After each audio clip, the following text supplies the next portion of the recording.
Nah, jadi ada beberapa contoh kasus-kasus dalam bisnis internasional. Ya, contoh yang pertama, perusahaan XYZ mengalami kesulitan dalam menavigasi peraturan dan hukum yang berbeda di negara-negara yang menjadi fokus ekspansi mereka. Bagaimana solusinya? Nah, solusi yang pertama, tim hukum internasional. Nah, jadi sebuah perusahaan harus membentuk tim hukum internasional yang dapat memberikan panduan terkait peraturan dan hukum di negara-negara yang menjadi fokus ekspansi. Kemudian solusi yang kedua, kemitraan lokal.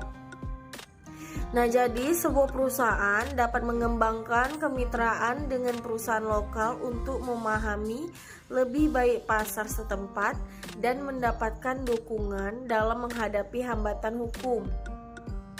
Kemudian, solusi yang ketiga, pelatihan budaya dan bahasa. Nah, jadi sebuah perusahaan dapat memberikan pelatihan budaya dan bahasa kepada karyawan agar dapat lebih memahami norma-norma dan bahasa di pasar target. Dan kemudian solusi yang terakhir, penyesuaian strategi bisnis.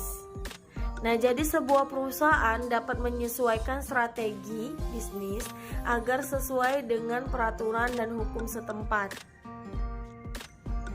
Kemudian ada contoh kasus kedua. Contohnya perusahaan ABC mengalami kesulitan dalam membangun hubungan bisnis yang kuat dengan mitra internasional mereka karena perbedaan budaya dan bahasa. Nah, terus bagaimana solusinya? Solusi yang pertama, kita harus pelatihan budaya dan bahasa. Caranya, perusahaan dapat memberikan pelatihan budaya dan bahasa kepada karyawan agar dapat lebih memahami norma-norma sosial dan bahasa di pasar target. Kemudian, solusi yang kedua, kemitraan lokal.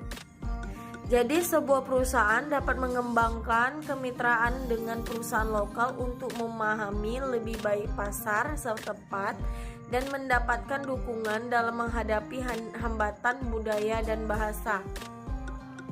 Kemudian, solusi yang ketiga, tim komunikasi internasional.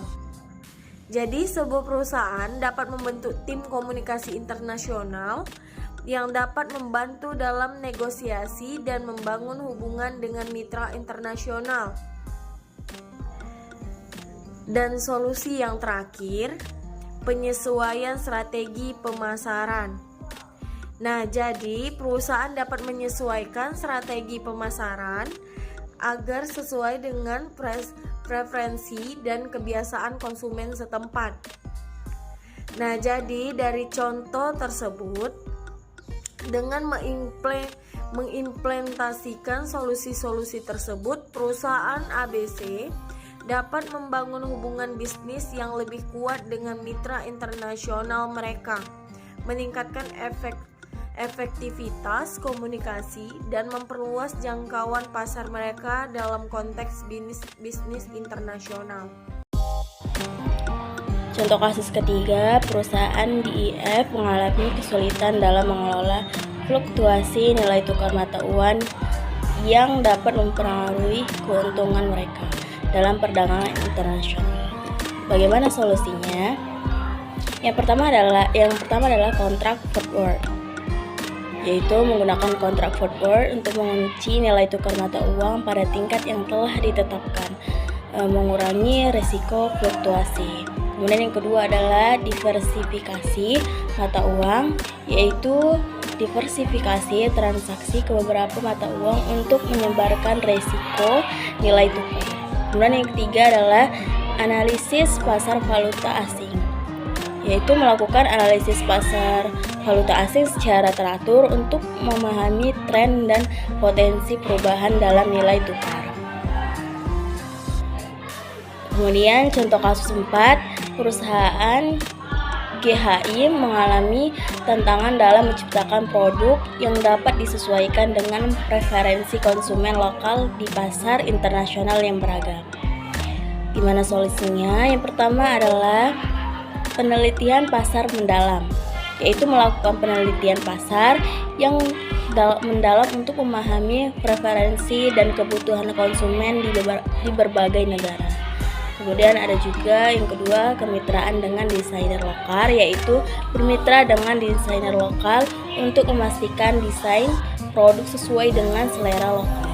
Kemudian yang ketiga, adaptasi produk, yaitu menyesuaikan produk dengan fitur agar sesuai dengan preferensi lokal tanpa mengorbankan identitas merek. Kemudian yang keempat, pengujian produk lokal, yaitu melakukan pengujian produk lokal pasar sebelum peluncuran resmi untuk mendapatkan umpan balik dan melakukan perbaikan jika diperlukan. Dengan mengimplementasi solusi ini, perusahaan GHI ini dapat meningkatkan daya tarik produk mereka di pasar internasional.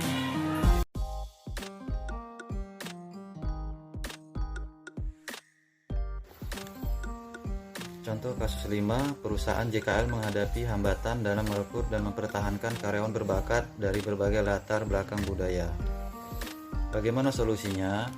Yang pertama adalah program pelatihan kebudayaan, yaitu menyelenggarakan program pelatihan kebudayaan untuk menciptakan lingkungan kerja yang inklusif.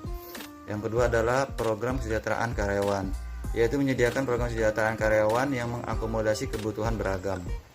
Yang ketiga adalah rekrutmen diversifikasi, yaitu menerapkan strategi rekrutmen yang mendukung diversifikasi dengan melibatkan panel wawancara yang beragam. Yang keempat adalah mentorship antar budaya, yaitu mendirikan program mentorship yang menghubungkan karyawan dari latar belakang budaya yang berbeda untuk saling mendukung.